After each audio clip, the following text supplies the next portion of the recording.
Everyone, so welcome to science and fun. तो आज मैं आपसे एक क्वेश्चन पूछना चाहता हूं, क्या आपको भी केमिस्ट्री से डर लगता है? मैंने अक्सर बच्चों के अंदर केमिस्ट्री के लिए एक अलग प्रेशर देखा है कि केमिस्ट्री के एग्जाम में उनके मार्क्स नहीं अच्छे आते हैं, या अगर मैं बात करूं कि स्कूल एग्जाम्स में केमिस्ट्री में अच्छे मार्क्स नहीं आते हैं तो हम लोग उसको किस तरीके से करें। बचपन से हम लोग एक चीज और सुनते आए हैं कि हमारे जो रिलेटिव्स होते हैं या जो फ्रेंड्स होते हैं, जो हमारे सीनियर्स रहे होते हैं, आप सुनते होंगे कि किसी के 70 आउट ऑफ 70 आ गए, किसी के 65 आउट ऑफ 70 आ गए, तो वो किस तरीके से आए।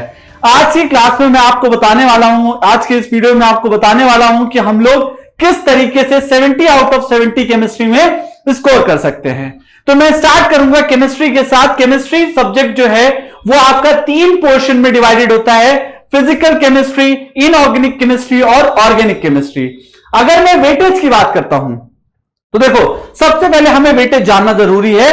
फिजिकल केमिस्ट्री के जब मैं वेटेज की बात करता हूं तो अप्रोक्सीमेट 23 मार्क्स का इसमें वेटेज होता है आपका, कितने का? 23 का।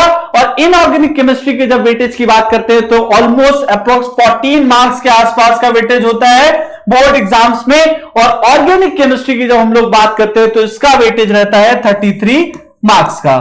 ठीक है, तो आइडियली क्या होता है, अगर आप देखिए जैसे ही आप इन दोनों को कंबाइन करेंगे आपको दिख रहा होगा कि ये कितना हो गया आपका, ऑलमोस्ट 37 मार्क्स हो गए, और जो कि मोर देन 50% है। ठीक है, मोर देन 50% है।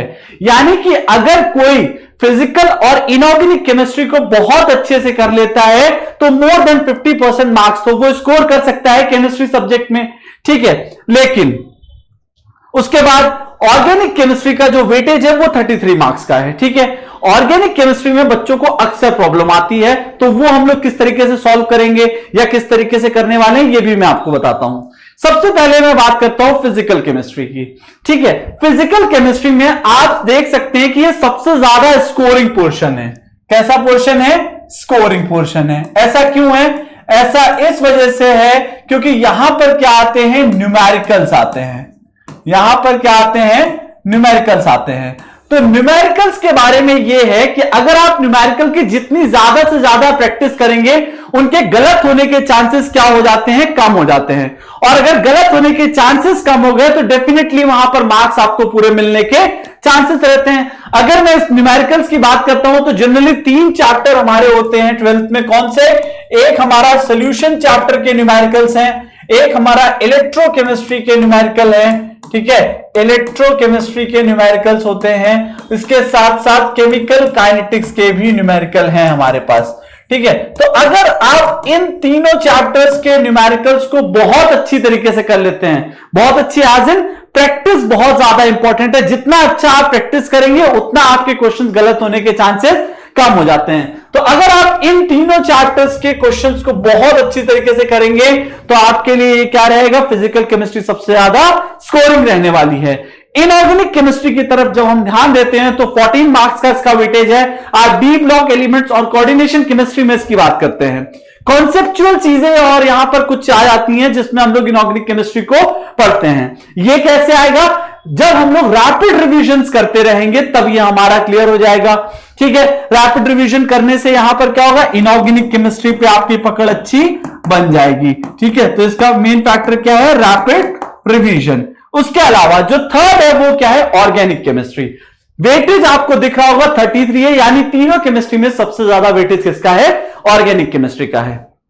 अक्सर बच्चों के मन में ऑर्गेनिक केमिस्ट्री को लेकर के बहुत ज्यादा डर रहता है। ठीक है, तो उस डर को आप कैसे कवर करेंगे? मैं अगर आपको बोलूं कि क्विक रिवीजन्स बार बार, यानी कि जितना ज्यादा रिवीजन होगा इसका क्विक रिवीजन, उसके साथ साथ क्या रहेगा? अगर आप प्रैक्टिस करेंगे, प्रैक्टिस किस चीज की? आपको पता है ऑर्गेनिक केमिस्ट्री क्या क्या कंसीडर करता है? पहली बात आपका आईयूपीएसी नोमेनक्लेचर, जिससे क्वेश्चन आता है हमारा, नेम रिएक्शंस, कन्वर्जन्स। ठीक है, तो यहां पर क्या रहता है? यहां पर रहता है आपका नेम रिएक्शंस, नेम रिएक्शन, उसके साथ साथ कन्वर्जन्स और आईयूपीएसी नोमेनक्लेचर। ठीक है, आईयूपीएसी नोमेनक्लेचर। तो ये कुछ चीजें हैं जो हमारा क्या रहता है? ऑर्गेनिक केमिस्ट्री में रहता है। ऑर्गेनिक केमिस्ट्री को बहुत अच्छा करने के लिए हमें क्या करना पड़ेगा?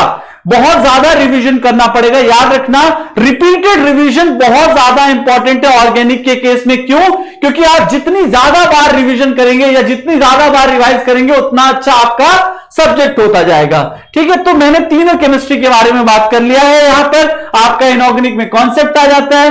अब पॉइंट यह है कि सर हम लोग 70 आउट ऑफ 70 स्कोर कैसे करेंगे? तो बच्चों 70 आउट ऑफ 70 स्कोर करने का जो बेस्ट तरीका है वो क्या है?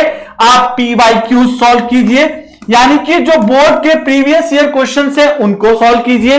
ठीक है, PYQs के साथ साथ क्या करेंगे? रैपिड या फिर ये कहूं कि क्विक रिवीजन रहेगा।